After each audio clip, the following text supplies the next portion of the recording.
बिस्मिल्लाहिर्रहमानिर्रहीम। अस्सलाम वालेकुम। This is doctor Sadia Nisar Ahmed. हमारा आज का टॉपिक क्लिनिकल ऑब्जर्वेशंस के अंडर ही है और आज के टॉपिक में हम बात करेंगे अर्थोपनिया पे सबसे पहले, उसके बाद अनीमिया, जॉन्डिस और बहुत सारे टॉपिक्स को भी कवर करेंगे। हाँ जी, अब हम देखेंगे कि अर्थोपनिया क्या है। This is dyspnoea at rest और अमूमन ये सीसीएफ में पाया जाता है।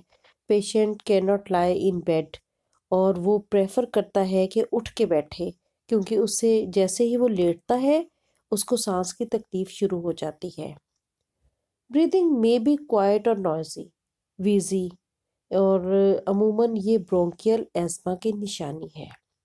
Obstruction to upper air tract produces stridor और इसमें कोर्स क्रो लाइक साउंड्स होती हैं और ये अमूमन उस टाइम पर होता है ऐसे जिस वक़्त के सांस को अंदर लेके जाया जाता है। Respiratory rate may be decreased in brain diseases जैसे कि सेरिब्रोवेस्कुलर एक्सीडेंट यानी सीवीए में होता है। इसके बाद हम बात करते हैं अनीमिया की। अनीमिया जो है ये डिक्रीज्ड अमाउंट ऑफ हीमोग्लोबिन होती है और इसको अनीमिया कहा जाता है। नॉर्मल एचबी लेवल्स जो हैं वो 12 से 14 तक होते हैं और एनीमिया की कॉजेज़ हैं bleeding disease, multiple pregnancies, reduced intake of food, peptic ulcer और हुकवर्म डिजीज़।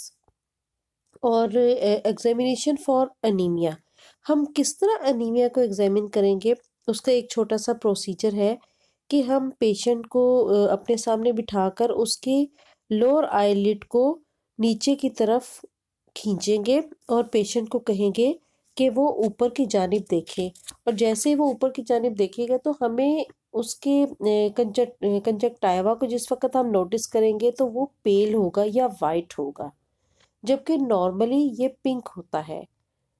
और उसके अलावा हम उसके नेल्स को एग्जामिन करेंगे। Normally these are pink, in case of anaemia they become whitish. और सायानोसिस भी एक कंडीशन है जिसमें कि हमारे बॉडी के नेल्स, लिप्स, टंग, म्यूकस मेम्ब्रेन्स कुछ भी नीले रंग की हो जाती हैं। This occurs when deoxygenated HP level is increased in body, कि जब हमारी बॉडी में डीऑक्सीजनेटेड ब्लड या एचपी बढ़ जाता है और इसमें बॉडी में एक स्टेट ऑफ हाइपोक्सिया नज़र आती है, ये शुरू हो जाती है और इसका मतलब है कि जिस्म के अंदर ऑक्सीजन की बहुत ज़्यादा कमी हो जाती है और उसकी कॉजेज़ हैं congenital cyanotic heart disease, CCF, severe bronchial asthma, asphyxia, localised venous obstruction. इसके बाद क्लिनिकल ऑब्जर्वेशंस में हम जो बहुत ज़्यादा जिस पर हम फोकस करते हैं या लिवर डिजीज़ या कोई पेलर ऑफ स्किन का पेशेंट आए तो उसको जो जिस चीज़ को हम नोटिस करते हैं वो है jaundice. When serum bilirubin level is raised to 2.5 mg jaundice appears. Jaundice जो है वो इस कंडीशन से अगर बढ़ जाए तो हमें पेशेंट की स्किन पीली सी नज़र आने लगती है और बल्कि उसकी आंखों से या अगर वो हद से ज़्यादा हो जाए तो उसकी पूरी बॉडी भी पेल नज़र आती है।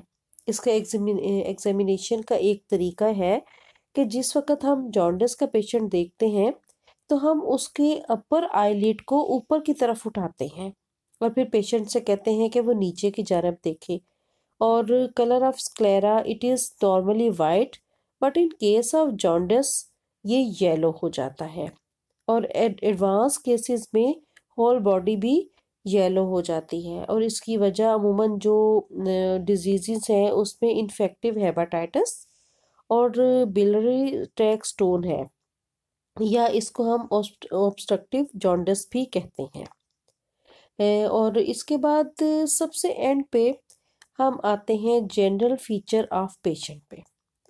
पेशेंट जनरली अगर हम उसको देखें तो उसकी जनरल फीचर्स को नोटिस करने की भी ज़रूरत होती है, जिसमें कि उसकी हाइट, वेट, फेशियल एक्सप्रेशंस और बिहेवियर को नोट किया जाता है। हाइट में देखा जाता है कि ये ज़्यादा है या शॉर्टर है। तो वेट में भी हम उसकी ओबेसिटी को नोट करते हैं या ये देखते हैं कि आया पेशेंट मेल नरिश्ड तो नहीं है। या उसके बाद जब हम फेस की तरफ आए तो फेशियल एक्सप्रेशंस को देखते हैं तो फेस एक्सप्रेशन जो कि आपको बहुत लेस फेस एक्सप्रेशंस मिलते हैं वो पार्किंसनिज्म में मिलते हैं। यानी अगर हमारे पास कोई पेशेंट ऐसा है कि जो बिल्कुल किसी किस्म का कोई एक्सप्रेशन ना देता हो और बस सीधा जिस तरह एक तख्ता टाइप एक एक्सप्रे फेस लेके कोई बैठा हो तो वो पार्किंसनिज्म का पेशेंट होता है। और एंड पे बारी आती है बिहेवियर की। पेशेंट में बी एग्रेसिव, एजिटेटेड और डिप्रेस्ड।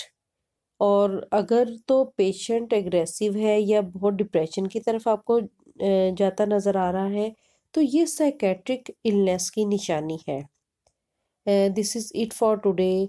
उम्मीद है कि आप लोगों को क्लिनिकल ऑब्जर्वेशंस पे जितने भी हमने पॉइंट्स को डिस्कस किया वो पसंद आया होगा, क्योंकि ये वो तमाम चीज़ें हैं कि जिस वक्त हमारे पास किसी क्लिनिक या लेटर स्टेजेस में हॉस्पिटल्स में पेशेंट को एडमिट किया जाता है तो इन सब चीज़ों को नोटिस करना बहुत ज़रूरी है। और इसके साथ ही साथ डायग्नोसिस तक पहुंचने के लिए इन चीज़ों का समझना और इनको अपने समझ कर इस्तेमाल में लाना उससे भी ज़्यादा ज़रूरी है। This is it for today. Thanks for watching. Don't forget to like, subscribe, comment and share.